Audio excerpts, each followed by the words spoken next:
Hey, happy Monday morning to all of you. Your man Omid here with you again. Action packed report today. Lots going on, economic stuff this week.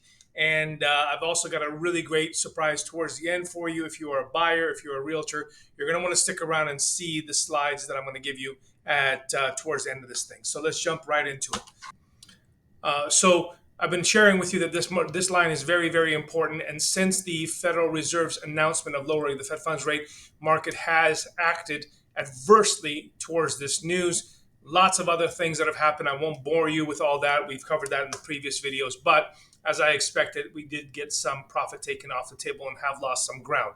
How much ground, you ask? You know what? Week over week, nothing. But during the days, there's a pretty big chunk that's missing and gaining every other day. So week over week, we were at 6.20, we're at 6.21. Very close, right?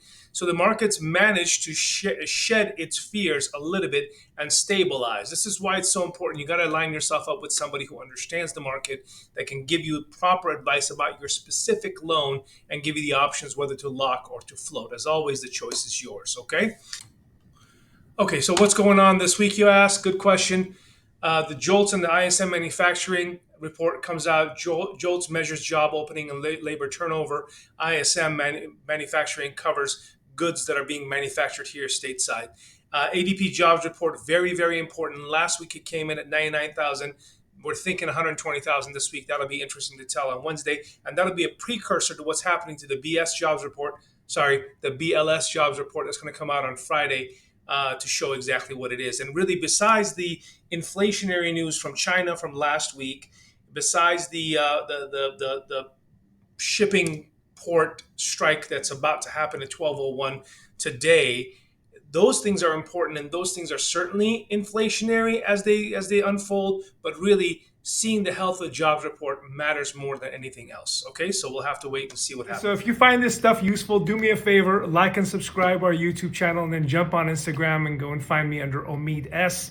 We post daily updates on Instagram as well. Thanks. Mortgage demands. It's funny because we keep telling people when the rates go lower that people are going to come out of the woodwork and buy houses. And a lot of folks don't believe that that is the case. So here's empirical evidence. If you are a realtor, you can share this with your buyers. If you're a buyer, here it is right in front of us, right?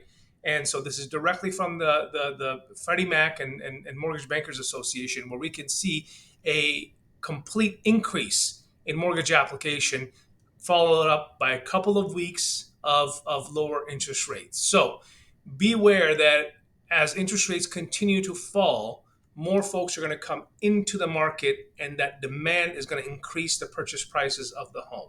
Now, there's a success story that I want to share with you, and this is what I was talking about when I told you to stick around. We had a magnificent set of buyers, very nice people, who went under contract, and they ended up getting really cold feet. And they wanted to wait a few years before they bought. They wanted to, keep the money that they were going to put down, 200 and some odd $1,000, and keep that in the stock market instead of putting it down in down payment. And so it's easy for all of us professionally to just talk about these things, but it's a whole other thing to be able to put it on paper with factual data from the county, from the Census Bureau, to be able to show with empirical evidence that what we're saying is correct. So stay with me here.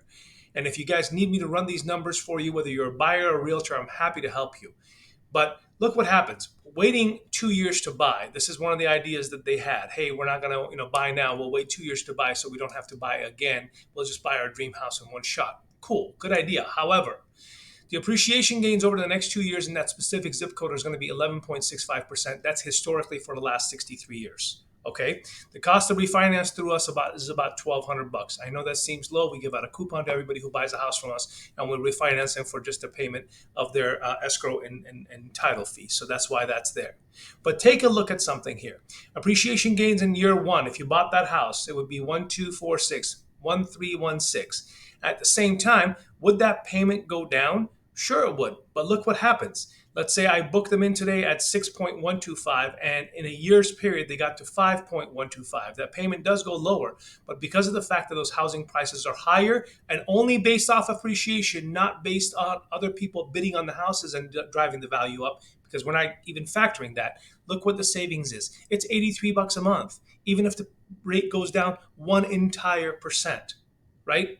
Then we talked about the fact that their return on investment. Hey, we can keep it in this stock, we can keep it in that stock, and all that. Great, good. However, that stock is volatile, regardless of what anybody says. Stock market is volatile, right? And fact of the matter is, you keep your money in there long enough, sure, it'll earn you 9-10% because that's what the historic S&P has been. However, you can't live inside of a stock. And number two, look at the rates of return based on a 7-year stay here, right? That's a 31% rate of return year after year, a cumulative of 215.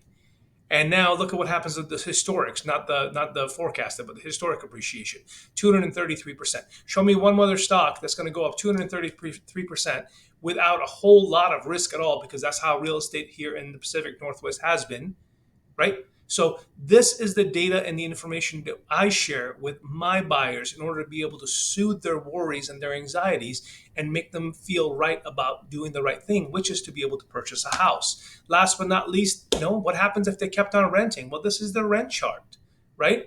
And sure, everybody says, oh my gosh, you're going to be $194,000 worse. Yeah, you're right as far as cash flow difference goes. But let me grab that cash flow difference that you paid too much for mortgage and your rent was going to be lower. I get it. Purchasing closing costs, $6,000. I'm going to roll that in as well. I'm also going to roll in the cost of what it costs to sell your house down the road. If I grab all of these costs and I subtract them from the gains that you would have had, you are still ahead by $382,000 over the next 7 years, right? By being able to put this kind of data in front of buyers, we are able to help them make the best decision possible. And is it right for everyone to buy a house? Absolutely not.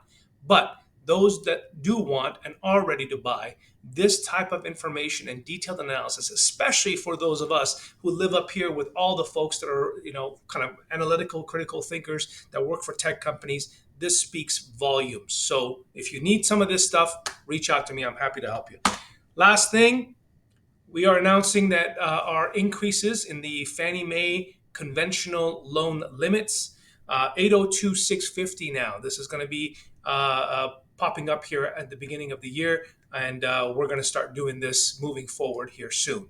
What this means to you is that you can now buy a house up to $830,000 on a conventional loan with only 3% down, or 24,000 bucks. And then what I would do with someone that, as long as they can afford the payments and they feel comfortable, you can also receive a 3% seller concession to pay for all your closing costs and possible rate buy downs, right? So if you got 25 grand, you can get yourself into an $830,000 house and get yourself out of renting. Now, the high BAL conforming loan limits, those have not been released. Right now, they're still sitting at 977,500. So we'll see how those fare. But for the time being, we know that the old loan limit that was 766,500 is now 802,650. Okay? Very good. Hope that was informative today. Please subscribe and share this information with people you love so we can continue to educate everybody. Okay? Cheers and have a great